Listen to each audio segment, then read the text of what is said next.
Почитувани гледачи, почитувани пријатели, ако ви се допаѓа нашиот канал и нашиот подкаст, јас и мојот тим би ви биле благодарни ако не заследите и притиснете subscribe.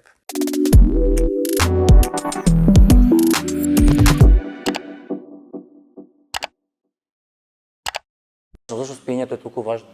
Сите тие податоци што ги добиваме во теков на денот, тие се репроцесираат во текот на спиењето. Значи, тек кога ќе се легнеме да спиеме, нашиот мозок прави една реконструкција, анализа и решава што ќе запамниме, што ќе заборавиме. Кај е логиката на тоа? Ако ќе речеш 15 минути си изгубив? Power nap, значи многу се препорачува, трае 15 до 20 минути, меѓутоа не може секој да прави power nap, ама може секој да го тренира и да го вежба. Човек ќе си ги затвори очите, нели ќе почнам да бројам кога дишам до 5, кога вдишувам, кога издишувам до 5 и само тоа ќе правам 1, 2, 3, 4, 5 и гледам да се смирам, да заспиам и се опуштам. Да не заспием. И така да сето тоа и сега одеднаш ќе падне пенкалото и тогаш ќе се разбудам. Затоа што при преминот од површен сон под длабок сон доаѓа до релаксација на мускулатурата и тоа паѓа. И тогаш паѓа пенкалото. Најчесто далинско паѓа, тоа е. Најчесто далинско телевизор паѓа. Или далинско, да.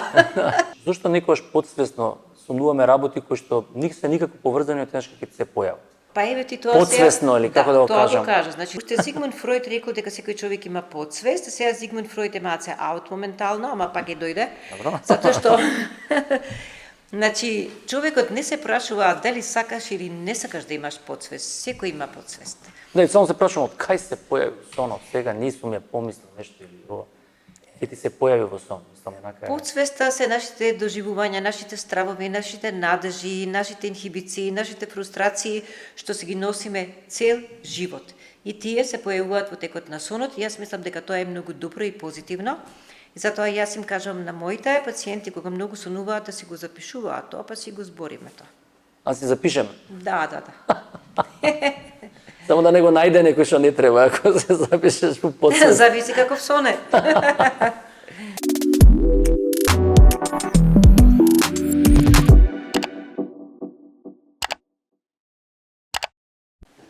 Почитувани гледачи, почитувани слушатели, добродојавте во нова епизода од мојот подкаст.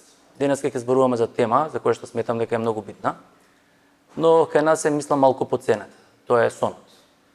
Во ова динамично време на живење, кога луѓето нонстоп потенцираат дека малку спијат, до касно се работи, дека имаат неквалитетен сон, реално не знаеме што се случува со мозокот. Заради тие причини решив оваа емисија да ја посветам на сонот. За моје големо задоволство, денешен мој гостин е професор кој што доаѓа од Германија, наша колешка, знаеме долги години, иако вака прв пат се наоѓаме на ваква ситуација. Тој е професорката кнегиња Рихтер Соколовска, која што доаѓа од Нимберг. Има страшно CV кој што мислам ќе треба долго време да го читам, али ќе бидам краток. Значи она е директор на Курамед во Нимберг, клиничката болница, професор е на техничкиот факултет, редовен професор, експерт по sleep medicine, специјалист по психијатрија. Кнегиња, добро дојде во мојот подкаст и многу ми е драго што си тука. Здраво, Владимир, фала што ме покани, многу ми е драго. Долго време се спремаме, некако мислевме и онлайн да направиме и многу ми е драго дека си во Македонија тука и што си мој гостин. А во исто време, пред да почнеме, ипак неминовно те прашам, како се најде во Германија и како се ова постигна, успе да постигнеш? Знам, имаш и многу книги напишано. Не знам, уопшто во Македонија дали имаат представа дека имаме ние ваков експерт кој што живее во Германија. Фала за комплиментите. Значи, приказата беше вака, татко ми работеше во Германија 8 години како доктор, фтизиолог, специјалист за фтизиологија и пневмологија. И кога тој работеше таму, ние редовно го посетувавме со мајка ми. И така да мене многу ми се допадна каква е медицината во Германија и тогаш некако ми се вроди желбата таму да специјализирам и таму да работам.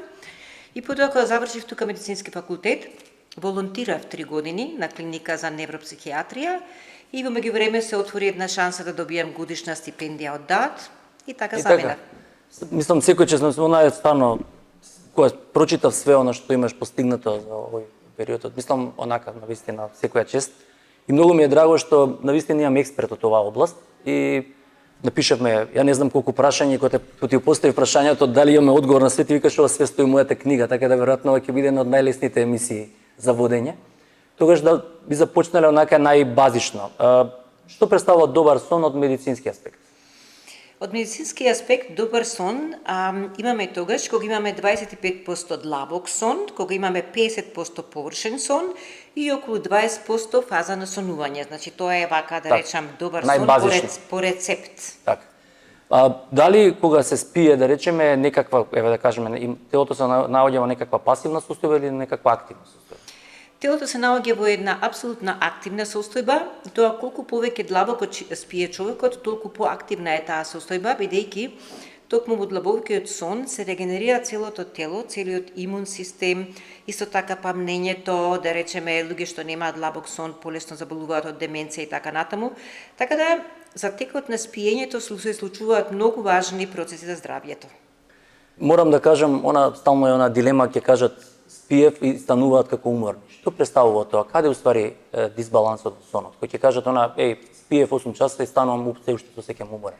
Па заморот на Сабајле прво значи дека човекот не е наспиен, тоа првиот знак, значи алармантен знак ако човек спие доволно и не е наспиен после будењето, значи има некој проблем што е обавезно поврзан со спиењето. Сега каков тој проблем може да биде? Може да биде органски, ама може да биде и психички. А дали да речеме несоницата представува некаква веќе онаква современа болест, може да кажем? Како ти? Дали имаш представа? Па мислам дека да, како кај сите болести не можеме да кажеме дали порано имало несоница или не, затоа што знаеме дека порано немало дијагностицирање, нели немало ИЦД кодови и така натаму.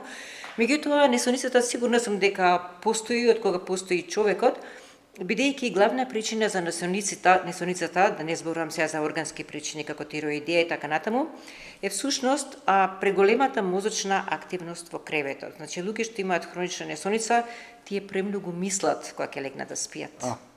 Тогаш ще поставя прашањето зошто онака најбазично, зошто спиењето е толку важно? Зошто се смета дека е толку битно?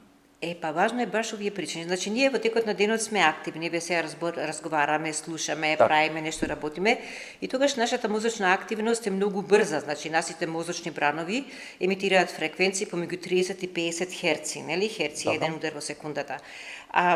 Значи сите тие податоци што ги добиваме во текот на денот, тие се репроцесираат во текот на спиењето. Значи кога ќе се легнеме да спиеме, нашиот мозок прави една реконструкција, анализа и решава што ќе запамниме, што ќе заборавиме, и затоа е тоа есенцијално. Тоа се поставува прашањето што е разлика помеѓу сон и меморија? Меморијата е значи една нематеријална димензија, да кажем. Меморијата нели има имплицитно помнење, исто така има експлицитно помнење, така натаму. Меморијата всушност се состои во голем број од сеќавања, меѓутоа и од нови податоци кои што тогаш се меморираат во текот на сонот, доколку ние имаме добра подлога. А што се случува, да речеме, тогаш со мозокот додека спиеме? Како изгледа мозокот, неговата активност? Додека спиеме, мозочната активност се забавува, тогаш имаме, да речеме, во површниот сон има така наречени К-комплекси. Тоа К-комплекси доаѓаат од knocking on the door, затоа се викаат К-комплекси, и кога мериме ЕЕГ изгледаат исто како буквата К, и тогаш во површниот сон, да речеме, има луѓе кои што се убедени дека не спијат, ама спијат, и овие луѓе се будат многу често ако слушнат, да речеме, мотор на возило од надвор, дека некој треска со врата и така натаму. И потоа, освен тоа, значи тоа се К-комплекс, имаме една бета фреквенција, понатаму имаме една друга фреквенција, таа се вика тета. Тета е една забавена фреквенција меѓу 4 и 8 херци. Да речеме, оваа фреквенција исто така е типична за фазата кога преминуваме од будна свест кон заспивањето, значи кога сме на пат од будна свест кон заспивање. И оваа фаза се вели дека е фазата на подсвест. Значи во оваа фаза човекот е подложен на хипноза, меѓутоа во оваа фаза почнува да работи подсвеста на човекот, што исто така е многу битна за меморијата. И во длабок сон мозокот работи екстремно бавно, со фреквенција од 1 до 4 херца, 1 до 4 удари во секунда, е сега. Токму оваа фаза, кога брановите толку полека работат, е всушност таа фаза кога се регенерира целиот имун систем. Значи антителата, кога се вакцинираме и кога сме заболени вируси едно друго, токму кога е тишина на мозокот, тогаш се регенерира телото. Значи најбитно е да дојдеме до таа тишина. Сега прашањето е, добро, тука морам да ги спомнам сите оние морфолошки, медицински ситуации кои се случуваат во сонот. Например, во однос каква е, пример, што се случува со срцето во време на сонот, односно на ритамот и За време на сонот доаѓа до забавување на срцевата фреквенција, најчесто таа е помеѓу 50 и 60 кај здрави луѓе, така да и тоа е многу типично, тогаш доаѓаат во резонанца мозокот и срцето, бидејќи фреквенциите се многу бавни. Да, па ние, например, исто у кардиохирургија, ако стално кога реферираме са Вајле, прво што прашуваме колку му е пулс спиење. Значи, бидејќи кој се разбуди, плаче, вика, гладно е, бебето е автоматски, тој не ти е реален пулс, вака имаш некаква реална состојба кога не флет ситуација, вика, ми имаме 50, 40, тогаш си исплашен, така натака. А што правиме, да речеме, како влијае на крвниот притисок? Дали не влијае спиењето на крвниот притисок? Пак и здрави луѓе исто така доаѓа до хипотонија, значи опаѓа и крвниот притисок, бидејќи автоматски кога срцето, да речеме, има побавна фреквенција, тогаш и притисокот нели се намалува. Сега кај луѓе што имаат хипертонија или кардиоваскуларни заболувања, може да дојде до дисрегулација и затоа може да дојде и до покачување на притисокот, особено наутро помеѓу 3 и 4 часот. Тогаш морам да ги спомнам, бидејќи овде конкретно реков идам кон медицински параметри, да речеме хормоните, исто така сонот е многу битен, претпоставувам, за изместување на хормоналниот статус. Да, во текот на спиењето немногу се лачи соматотропниот хормон, да речеме и кортизолот. Соматотропниот хормон е хормон на растање, кој што е битен кај кога жените се бремени, тогаш расте најмногу бебето. Меѓутоа и кај децата и тинеџерите, затоа се вели децата растат најмногу кога спијат, бидејќи се лачи тој хормон. Меѓутоа и кортизолот исто така се лачи во текот на ноќта, а најважен хормон кој се лачи во текот на ноќта и без кој не може да спиеме е мелатонинот. Така.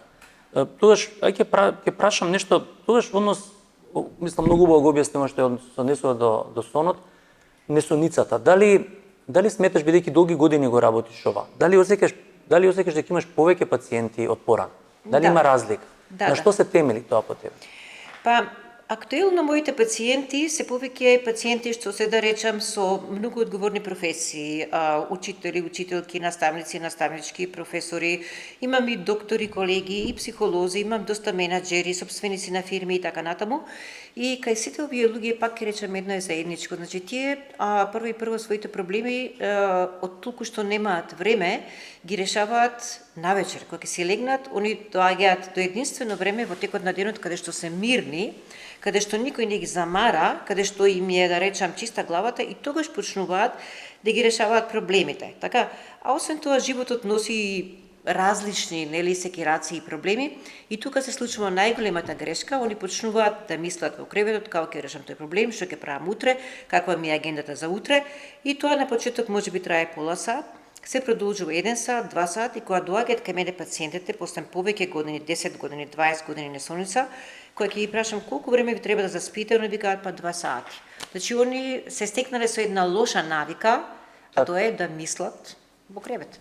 Да, тоа е баш онака, ја тргам и од себе, мислам, сега приметувам нормално порано, некако сега имам чувство кога да ми врие мозокот, што викаш, од толку проблеми што имаш онака и некако оној power nap ми е интернесен, кој ќе се каже, да објасниме тоа. Кај е логиката на тоа? Кога ќе речеш 15 минути си изгубив, како дали има објаснување за тоа? Мислиш power nap или кога несакано заспиваат луѓето? Не, она кога ќе заспиш, као сам 15 минути си изгубиш. За пример, ние се дешаваме ги операции, може да си изгубиш 15 минути и стануваш како друг човек. Да, само онака буквално си. Power nap значи многу се препорачува, трае 15 до 20 минути, меѓутоа не може секој да прави power nap, ама може секој да го тренира и да го вежба. Значи така се користи како што викаш ти. Да, меѓу операции така знам да се изгубаме на 15 минути како друг човек си после тоа. Е така, најдобро на работа и сега еве ќе го земам твоето пенкало, може? Добро, како не? Например, и човек ќе си ги затвори очите, нели ќе почнам да бројам кога дишам до 5, кога вдишувам, кога издишувам до 5 и само тоа ќе правам 1 2 3 4 5, 1 2 3 4 5 и гледам да се смирам, да заспиам едно друго, да се опуштам. Да не заспием овде. И така да баш пријатно дело. Тоа и сега одеднаш ќе падне пенкалото и тогаш ќе се разбудам, затоа што при преминот од површен сон под длабок сон доаѓа до релаксација на мускулатурата и тоа паѓа. И тогаш паѓа пенкалото. Најчесто далинско паѓа, тоа е. Најчесто далинско телевизор паѓа. Или далинско, да. Тоа е онака нај. Добро, кажете, мислам, дали будење често исто влегува во несоница? во текот на ноќта. Да, типично за несоницата, значи долго време што ни треба за да спиеме, кој што е подолго од пола часот, понатаму често будење во текот на ноќта и неможност повторно да се заспие. Исто така будење помеѓу 3 и 5 часот наутро и исто така ако некој има инсомница, тој се чувствува во текот на денот многу изморен, нема концентрација. Значи, не е доволно да се има само проблеми со спиењето, туку тоа се чувствува и во текот на денот. Добро, ипак тогаш да прашам уште поедноставно. Кои се основни причини за несоница? Основни причини може да бидат органски, тоа што да речеме прекомерна работа на тироидната жлезда така. И невролошки проблеми треба да се расчистат, нели мултипла Прво тоа се да склероза се и случи. така натаму, што ги правиме обично во медицината. И потоа, значи ќе ви кажам сега еден типичен пример. Ајде. Типичниот пример кој ќе дојде кај мене, пациентот со несоница и го прашам од кој имате проблеми со спиење и ќе ми рече па од пред 10 години на пример. Ја ќе го прашам добро што ви се случи, што ви се смени во вашиот живот? Од така, од прилика тоа време 11 години, сега он ќе ми рече, па пред 11-12 години ќе ми рече се разведов од жената, беше тоа травматски развод и едно друго, и тогаш не можев да спијам, па имаше финансиски проблеми, па делење на имот, едно друго, и тогаш ми почна несоницата. Сега ми вика, ама јас сум сега супер, ми вика, јас сум окей, животот ми е окей, си имам нова партнерка, си имам супер работа, финансиски сум сигурен и сето тоа фамилиарно се стабилно, ми вика, ја моментално немам проблеми, а и понатаму не можам да спијам. Еше, пак се враќам на тоа што го кажав. Значи, несоницата е една лоша навика. Значи, неговото тело веќе заборавило да спие. Заборавило да спие, затоа што ноќе тој премногу работи со главата и мисли. И тоа со текот на времето, значи се хронифицира. И понатаму доаѓа и следна грешка, например, луѓето што се да речам амбициозни, што работат многу и така натаму, многу сакаат да ги контролираат работите. Значи, ние не сакаме да ни се случува нешто што не можеме да го контролираме. Исто да го прават и со сонот. Ако речеме, не можам да заспијам, па ќе гледам колку е саат. Ако се разберам ноќе, чеки да видим на хенди колку е саат и ќе речем, леле, пак е 2-3 саат, уште не можам да спијам, пак сум се разбирал што да правам се едно друго. Да, тоа психолошки пуште потежно да ќе се раздени. Да, ако не спијам утре кога ќе идам на работа, си да ќе приметат, па дека имам црвени очи, па дека не сум наспана или едно таму, и пак доаѓаме до тоа кружен ток на мисли. И колку повеќе е тој кружен ток на мисли, толку повеќе мислите земаат место во креветот. И ако човекот лежи у кревет 8 сати, а 5 сати мисли, значи телото веќе заборавило зашо ми служи мене креветот? За спиење или за мислење? Така јас ако ќе си легнам, па не морам да спијам, само ќе си мислам. И затоа се доаѓа до влошување на несоницата во текот на времето. Како да ја решиме тоа? Дали со терапија се пробува или пак со некакво? Терапијата е доста, уствари, едноставна. На прво место, според сите медицински Дека ако гајдлайнс, ќе ги прашаш другари кои што имаат, извинете, прекинам, другари што имаат проблеми и другарки со несоница, абе што не пробав, што не се напив, ништо не ми помага. Да. Не направиле вистинска терапија. Веројатно, а се пробале начално. Да. Тоа е така, пациентите што доаѓаат, мислам се начитани, читале книги. Сите можни јапчиња ги имаат испијани. Мислите во аптека имаат све живо и диво Така. исполкуван бомбони со мелатонин и така натаму. Значи се работи за терапија, од прва линија е когнитивно-бихевиорална терапија за инсомнија, многу комплицирано се звучи. Ама да ја скратиме КБТ за инсомнија. Таа се состои само до максимално 4 до 6, да речам, сеанси, сега многу чудно на како сеанса нешто се звучи, меѓутоа советувања да ги наречеме. Што се случува во тие 4 до 6 советувања? Значи јас му давам на пациентот или дигитално или на хартија на задача цела недела да запишува, тоа се многу кратки прашања, да речеме денешниот ден да го земе. Да напишам вчера синоќа кога си легнав, синоќа во колку часот, колку време ми требаше да заспијам, колку пати се разбудив ноќеска, кога са бајле се разбудив, кога станав од кревет и дали бев наспиена. И сега, од една ноќ тоа мене не ми е доволно. Ми требаат податоци од 7 дена. И кога јас од цела недела ќе го добијам тој прашалник, ја правам една анализа на спиењето и ќе видам да речеме дека пациентот или пациентката, бидејќи има несоница, земала апчиња за спиење, па се легнала порано за да се наспие, па легнала у 9 сат, па станала у 8 сат или у 7, а спиела само 5 сати. Значи, просто, ако лежела во кревет 10 сати, а спиела 5 сати, Прашањето е што правила другите 5 сати. Така. Мислела. И што е лекот? Значи јас ќе препорачам Да спиеш 5 сата, да мислиш 3 сата. да го скрати постепено времето на лежање. Ама тоа е многу индивидуално, не е секој една мерка за Да, сите. јасно сигурно. Да речам следна недела ќе речам сега легнувајте си на полноќ и станувате 6 сат са бајле, ама цела недела со дисциплина. И на тој начин телото почнува да штеди. Тоа е механистичка реакција. Значи ако ја имам само 6 часа кои што смеам да ги поминам у кревет, телото автоматски почнува да прави компресија на спиењето и после одна недела ја гледам дека она многу поретко се буди во текот на ноќта и тоа така се прави 4 до 6 недели. Ова е сега само еден елемент што Така, го спомнав. 4 до 6 недели и оваа терапија е ефикасна кај 30% од сите луѓе, помага значи да се острани несолицата, кај 30% помага 50-50, а кај 30% како и сите други терапевски мерки не помага и тогаш даваме медикаменти, лекови. Тогаш се медикаменти. Да. А прашањето ми е, тогаш исто така би сакал да поставам, да речеме, ако дали правиото време за легнување треба да ни биде секогаш, ако стално треба да си легнам во 11 или нема правило за тоа. Дали треба да си зацрташ дека до 11 сат треба да сум у кревет или до 12? Па, зависи од човекот, кај некој е 11 часот, кај некој е 10, кај некој е 12 часот. И тоа е индивидуално, меѓутоа Дали е погрешно ако ја заспиам у 12 или у 10? не е погрешно, тоа е индивидуално, ама важно е редовноста. Значи сите овие Не, ако трендови- легнам у 12, ќе спиам 6 часа, вие ќе спиете 8 часа. Дали тоа мене ми прави или тоа нема врска едно Ако со тебе друго? ти се 6 сати доволни, а Доволно, мене ми се тоа сакам да 8 кажам. сати доволни, онда ти треба 6 сати да спиеш, ја 8. Така, значи 6 часа не значи дека се малку. Ако на некој Не, има луѓе на кои што им се доволно 5-6 сата. Јас имам многу пријатели што се кратко спијачи, се успешни и сето тоа и они не можат да сватат како некој може да спие 9 сати, затоа што Јас спием секој кратко човек, исто, да. претпоставував секој човек му треба различно време на спиење. Значи не е погрешно ако спиеш 5 часа, тоа сакам да кажам. Дека Не, кажа ако 5 човек се сата само осеќа спијам, наспан, има енергија, онда е тоа доволно. не се третира за патолошка состојба, ако Не, тоа Да, е. тоа ми беше битно. Важно е сопствената потреба. Добро, морам да спомнам, ја мислам дека скоро секоја емисија се случува да мора да збориме за стресот, за анксиозноста, за сите овие оние психолошки и без разлика и тоа и специјалност. Колку влијае тој хроничен стрес на сонот? Стресот влијае за се негативно. Све, како да, што затоа знаеме, ја викам, па- имам чувството дека секоја емисија го поставам тоа Така, прашање. и на сонот, затоа што, како што преска кажа, во текот на спиењето се лачи кортизол. Кортизолот е најглавниот хормон за хроничен стрес.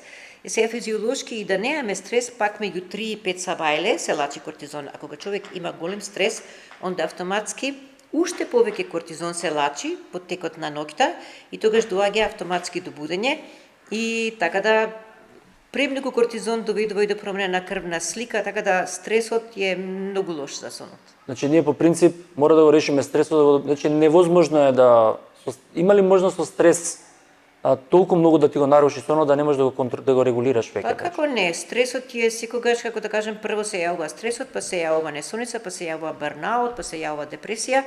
Значи стресот е секогаш фактор број 1. Така, мислам тука тоа ја исто сметав дека дали тогаш треба да се лекува стресот? Примерно, мислите дека со лекување на стресот автоматски ќе се среди испиењето? Апсолутно. Стресот е отров за здравието воопшто. Па воопшто да, што викате. Да. Добро, морам да ги спомна овие што се рчењето и апнејата, тие се исто, мислам, онака едни од клучните работи за морфолошки промени, мислам како да ги крстам за соница. Како ги решавате, да речеме? Па прво секој Рчењето мислам дека е голем проблем, а апнејата е повакво, али Па, проблем број 1 е несоницата, проблем број 2 е слип апнејата. Така. Арчењето може да биде нели како што знаеме и од Така. обструкции на носот и така натаму предизвикано. Значи приодот е следниов, се прави полиграфија и полисонографија, ние тоа го правиме амбулантски, значи на пациентот му ги ставаме тоа апаратче, тоа е многу мало, минимално и он си иде дома се спие со тоа.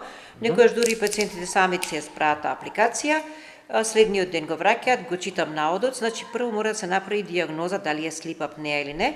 Доколку некој има повеќе од 5 апнеи на час во текот на спиењето, ние веќе имаме дијагноза слип апнеја. Така. Сега тука имаме лесна, средна, тешка и аналогно на тоа нели и лечењето. Се препарачува. Значи, да речеме принципот на третманот за тешките претпоставувам дека е со треба да имаш машина, нема друг начин како да ја Така решиш. тешките се дава или CPAP, или APAP, или BIPAP.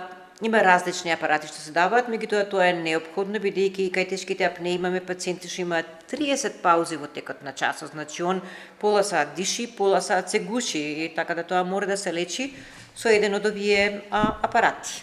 Не, пак го поставам, значи дали тоа што и затоа се овие емисии по принцип, дали луѓето треба да се плашат од тие работи Не. и дали се решливи, затоа и ги кажувам стално, бидејќи има, мислам дека затоа и оваа тема ми е толку актуелна, бидејќи нема човек, ја мислам, во Македонија што нема проблем со сонот, и заради тие причини сигурно 20-30% имаат проблеми со апнеја, сврчање и така натака, така да тоа треба сватат дека не е тоа нешто толку страшно и патолошко да не може да се реши или да не може да се контролира на некој начин. Напротив, јас мислам дека ние треба да имаме среќни ако човек има некаква болест за која што има можност за терапија, тоа е добра вест. Така. Ќе ви кажам пример од една пациентка, Ајде. 45 години, дојде заради тешка депресија, меѓутоа пациентката ностоп уморна, ностоп заспива, ностоп нема енергија, значи хронично заморена едно друго. И ја примивме во дневната болница и направивме полиграфија и полисонографија и гледам дека има 20 паузи во текот на часот на дишењето, ама она никогаш не ни знаела, жената вака си е спортски тип и сето тоа. Има погрешна представа дека треба да се препознае на човекот дали има слип апнеја или не. Така да и направивме диагноза, ја реков, вие имате слип апнеја и се знае дека кај 1/4 од пациентите со депресија имаат слип апнеја. Тоа сите студии покажуваат. Така. И дека човекот кој има депресија и кој што не реагира на антидепресиви, всушност причината може да биде дека неговиот мозок страда од недостатокот на кислород, што е логично дека во тој случај ќе се развие органска депресија. И викам, вас ќе ви треба вакво апаратче, ќе се го носите ногеска, ќе ви стои на апаратчето до вас. Ние имаме еден многу добар систем и третман да пациентите ги навикнеме на тоа. И она вика, добро, ама ме молам со маж ми зборете. Ајде, вика, викате го маж ми. И дојде и мажот. И мажот прво седна и вика, мора ли она тоа да носи? И сега, значи, јас му објаснив, нели, за што се работи, како се работи, нема ли нешто друго, може да се оперира, викам не. И Мажот нормална операција дека не е на него, мислам тоа е. Така да, значи го убедивме и мажот и така да жената го употребуваше апаратчето и се што се случува. Она преку денот толку беше сеја полна со енергија, расположена, насмејана, што мажот на крај на причата воопшто не сакаше се откаже од тој апарат што го користи жената. Купи резервено. Да. Добро, тогаш повторно тоа што спомнавме за апаратите, да ги спомнеме, мислам неминовно да ги спомнеме, претпоставам на сонот влијаат и телефоните, сите овие електронски уреди кои што постојат. Веројатно има и тоа приметуваш разлика од кога се појавија или овие социјални медиуми и така натака, како тие влијаат на сонот, еве како да кажам. Па има два фактори што влијаат. Првото е плавото светло, нели што се вика blue light. Сите монитори, екрани, дари лептопови или телевизори или мобилни телефони, и iPad и така натаму емитираат плаво светло, а плавото светло го инхибира лачењето на хормонот на спиење мелатонин. Значи тоа е прв проблем. Втор проблем е што скролањето е тоа всушност соствара стрес. Да речеме, скролањето, значи ни го преоптоварува мозокот, затоа што имаме многу брзо примање на информации што не ги разработуваме, значи ни го ангажира мозокот за џабе и на тој начин ја зголемува будноста и затоа е тоа проблем за да се заспие. Интересно. Не сум знаел дека така. Што е решението? Значи да се остави пред спиење некој време телефонот да не се пипа уствари. Па, видите, јас ќе ги давам советите, гледам да се совети практични, затоа што не препорачувам нешто што знам дека луѓето нема да го прават. Голем број на луѓе се гледаат серии навечер, јас се гледам серии, да речеме и така натаму. Тоа нема такво влијание како скролање и како Инстаграм и ова све друго. Скролањето не треба навечер. Значи, прво и основно, не треба да гледате пред да спиете на вашиот мобилен актуелни вести. Затоа што нема се вести. Се негативни кои ќе видиш. Нема вести што се убави. Тоа и запамнете, последната слика што ќе ја видите пред очите, пред да заспиете, ќе ви биде она што сте го виделе последно. Дали сте виделе вести за војна? Ако сте виделе вести за војна, ќе заспиете со такви вести. Значи, бирајте што гледате. Вести гледајте во текот на денот, ама не пред заспивање. Второ, сите мобилни треба се ставени на оној night shift модус, кој што исклучува плавото светло. Значи, тоа е... Уствари, тоа се случува со тоа, плавото светло го исклучува. Да, треба се исклучи, значи, автоматски плавото светло. Тоа е основно. И серија да се гледа, да се слуша музика или подкаст, например, некој што е... Што е едукативно. Едукативен подкаст, тоа е добро за спивање. Супер, ова ми се свиѓа, ова баш го објасни. Мораме да ги фатиме децава, мислам, тоа ми е интересна тема, веројатно, се не знам, со деца исто работиш или повеќе со Не работам возрастните, со али деца, не сум педијатар и нити меѓутоа ги знаеш, да пробаме, да. она што знам да помогна. Колку им треба сонот на децата и колку е оптимум што сметаш дека треба да спие едно дете? Збориме да е 15 години. На тинеџерите им треба повеќе сон, него на возрастните луѓе, некаде околу 10 сати обавезно. Проблемот кај тинеџерите е тоа сите што имаат тинеџери знаат дека нив физиолошки им се померува денонокниот ритам и дека тие заспиваат тек на полноќ или покасно од полноќ, а спијат до пладне. Значи тоа е едно физиолошко поместување на ритмот кој што трае, зависи, кај некого трае меѓу 15 и 25 години, кај други малце пократко време, ама тоа е еден неминовен физиолошки процес. Дали влијае на учењето, дали влијае на концентрацијата кај децата? Да, влијае, да, во секако, затоа што они се неедноставно ненаспани. Ако си легнува после полноќ во 1-2 сат, треба да стане во 7 сат, значи има недостаток на сон. Значи може ли таа агресивност кај децата доаѓа од спиење? Да. Значи, Тоа е докажано со студии дека емоционалната лабилност и агресивност е тесно поврзана со недостаток на спиење. Дали сметаш дека ова што се донесе како одлука и кај нас, гледам, децата ги зимаат телефоните во школа? Дали по тебе сметаш дека тоа е правилна одлука и дали е решение по принцип? Не знам да е решение, затоа што децата или како морат... во Германија, да речеме, ситуација? Па и Германија нешто покушаваат да донесат закон, ама мислам дека само тоа законот за TikTok ќе биде внесен, да им се забрани употреба на TikTok до одредена возраст, што сметам дека е окей. А одземање на мобилни телефони може да е една добра мерка за децата, затоа што децата треба да ги користат мобилните телефони, нели, само како алатки за учење. Сега неминовно е сите користат вештачка интелигенција, да се направи некако контролирана употреба, тоа би било најдобро. Добро, толку, мислам, нешто повеќе за децата не би зборел, бидејќи стварно тоа е сосема една цела друга палета на прашање и на морфологија и така натака. Би ги спомнал жените, бидејќи жените имаат во природна менопауза или PMS кога се, дали имаат нарушување на сон ради одреден хормонален дисбаланс?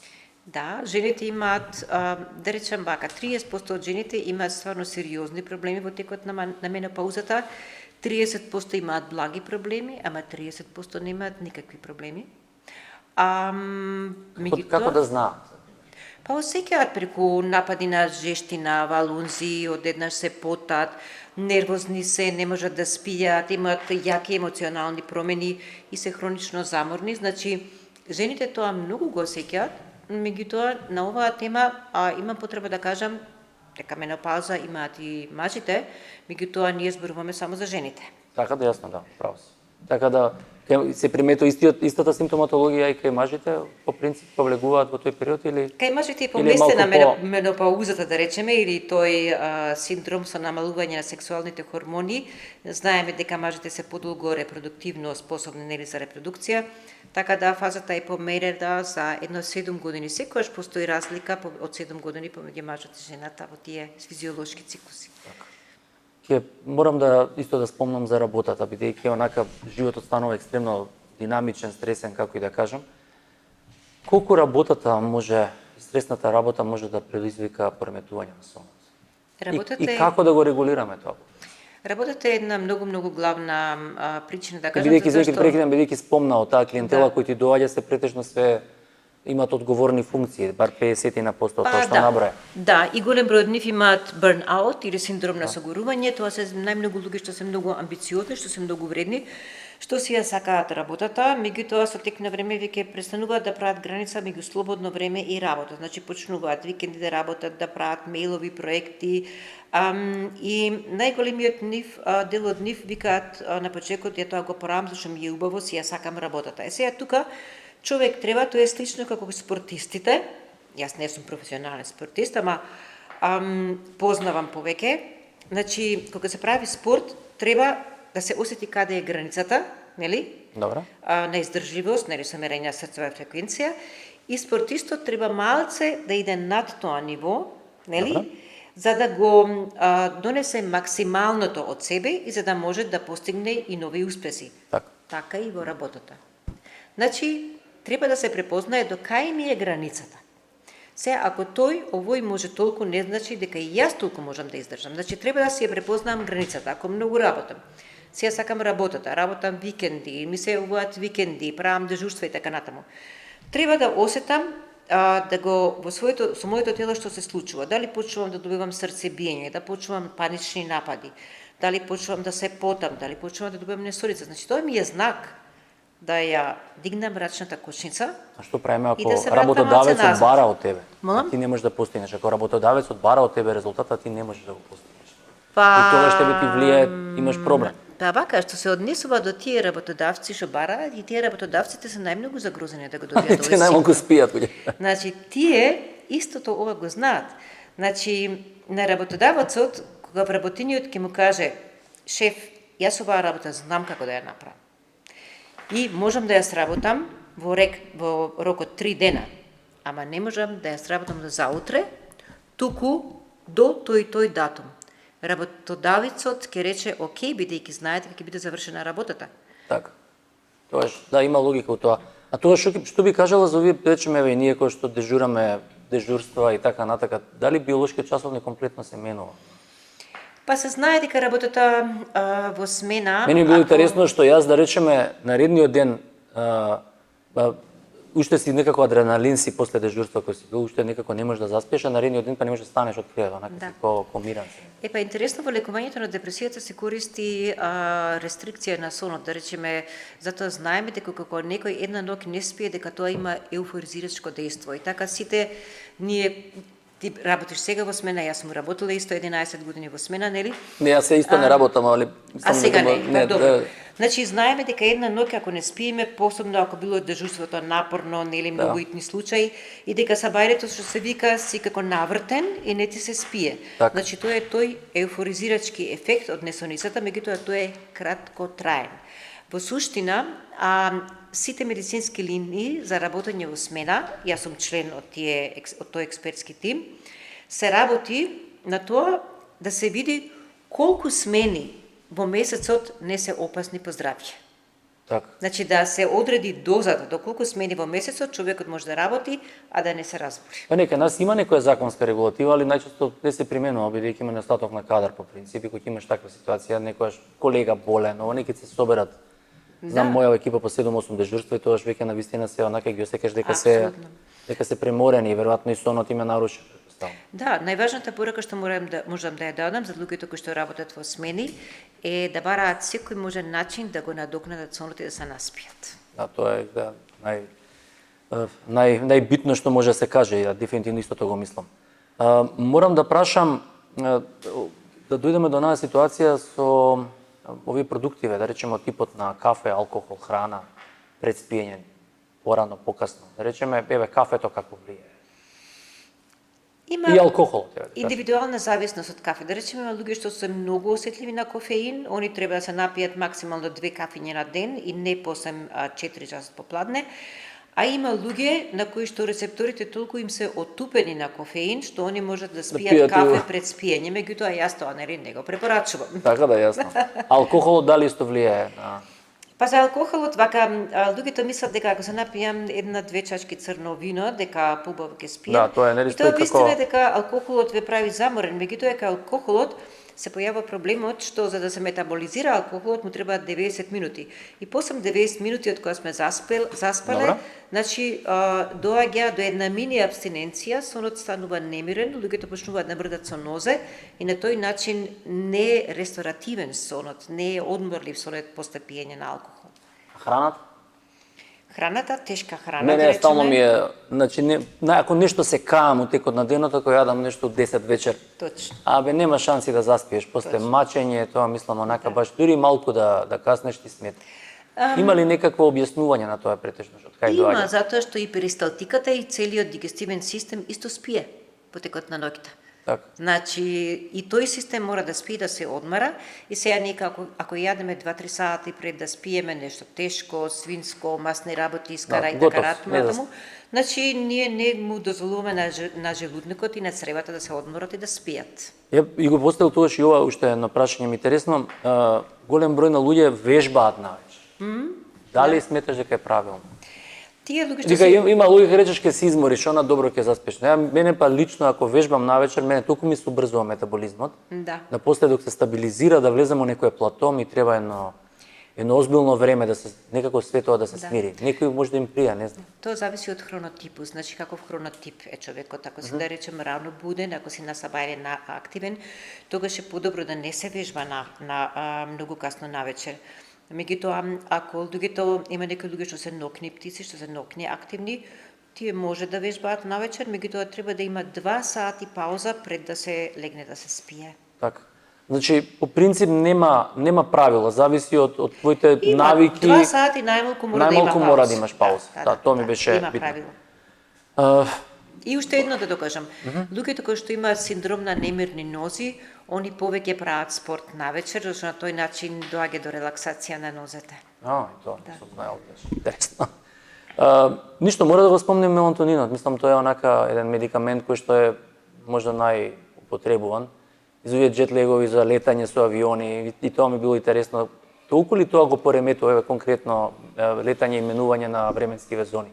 Мене лично многу ми прави проблем. Зависи кој правец леташ, дали на кај тоа да Јапон или на објасниме кај зашто. Америка. Да, зашто тоа го менува, зашто го менува тој систем по тебе? Па го менува системот затоа што земјата си има Не, да, времето е натака и навака, ама одредена оска, мислам како се врти, нели вака ствари се врти земјата.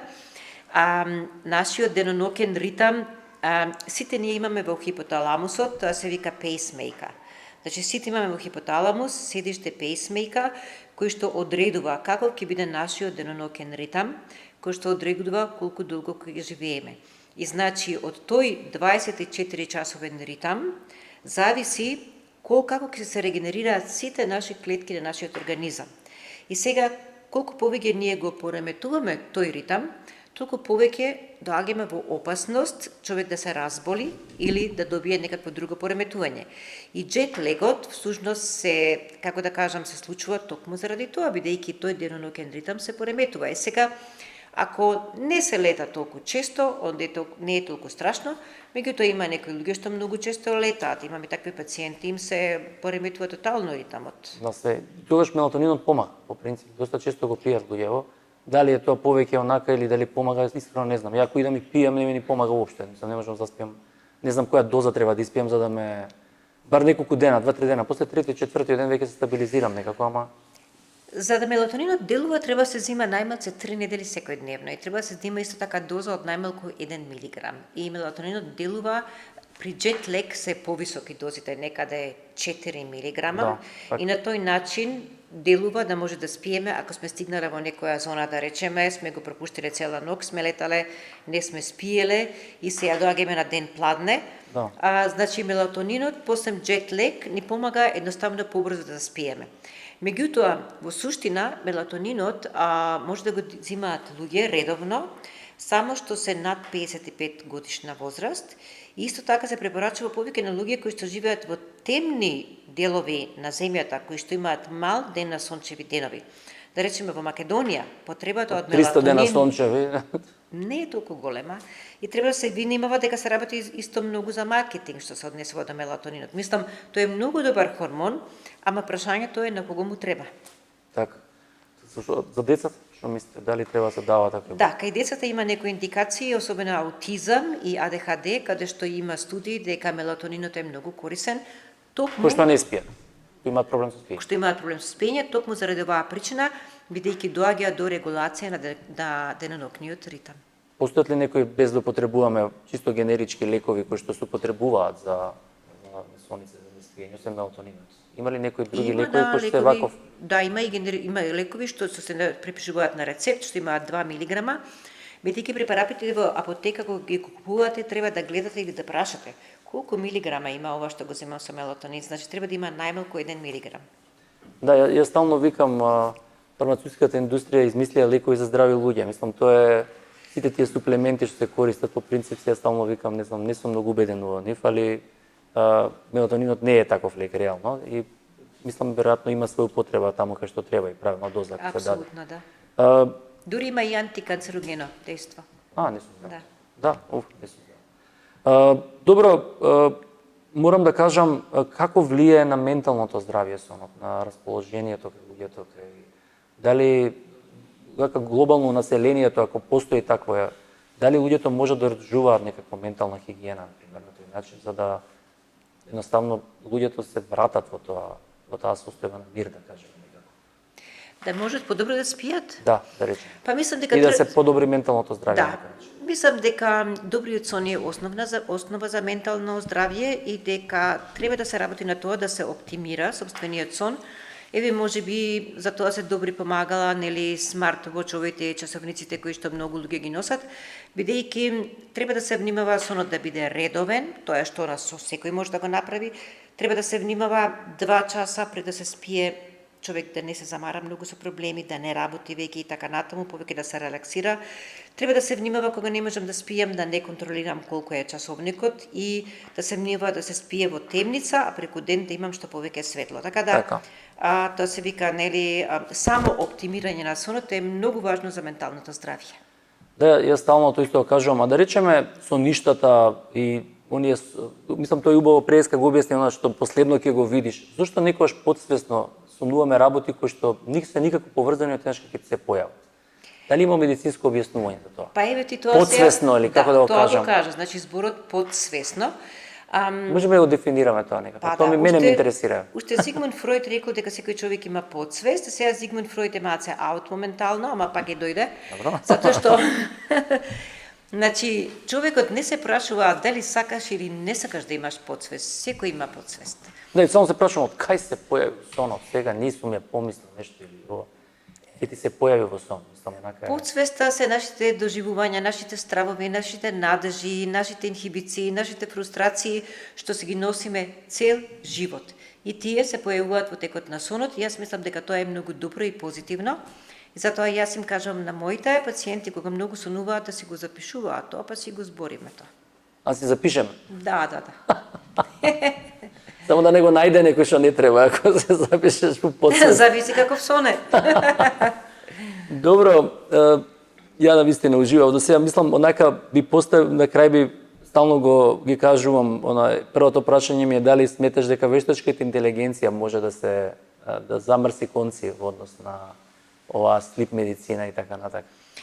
Па ја мислам дека вештачката интелигенција помага за се во сите сфери, а и во областа на спиењето, затоа што нели може да се разговара дали со Клод, дали со ChatGPT или со многу други видови на вештачка интелигенција, да се праша дали спијам, дали ми е добар сонот или не, и вештачката интелигенција веќе ги дава овие совети што јас ви ги дадов. Меѓутоа, како доктор по психијатрија и психотерапија, ќе ви кажам така и моето искуство, дека вештачката интелигенција за голем број на луѓе не е доволна. Секој треба да си појде од своја гледна точка. Например, јас ако имам некој проблем, нормално и јас ќе се консултирам, ама јас сакам да видам некој човек што го работи тоа за да ми каже совет. Да. Тоа јас стално кажувам, вештачка интелигенција единствени гранки кои што најтешко ќе му биде со психијатрија. Мислам дека треба има и емпатија, има човек на човек. Значи мислам дека тоа е последната гранка што би ја допрел директно. Па не знам, со роботите се работи дури на тоа да тие можат да работат на емпатија, например, тие да прашуваат како се чувствуваш, дали си дека добар, дали не си добар. Значи се работи постои на тоа некаква. Се работи и на тоа ниво, така да не можам да кажам не, меѓутоа за емпатијата е многу важно, две работи се важни. Да функционираат оние мирорни неврони кои што се наоѓаат во фронталниот дел од кортексот. Мирорни неврони, значи тие се како огледало на чувствата на луѓето кои што се околу мене. Значи тоа е органска работа, тие треба да функционираат и второ да функционира лачењето на окситоцинот. Бидејќи окситоцинот е неопходен за емпатија.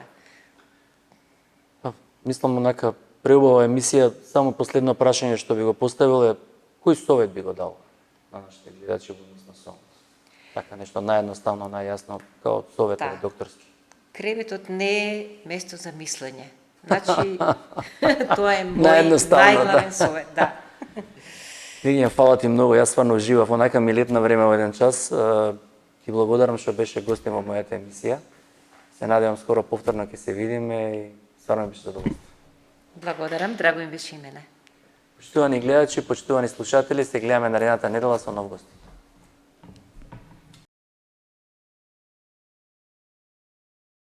Почитувани гледачи, почитувани пријатели, ако ви се допаѓа нашиот канал и нашиот подкаст, јас и мојот тим би ви биле благодарни ако не заследите и притиснете subscribe.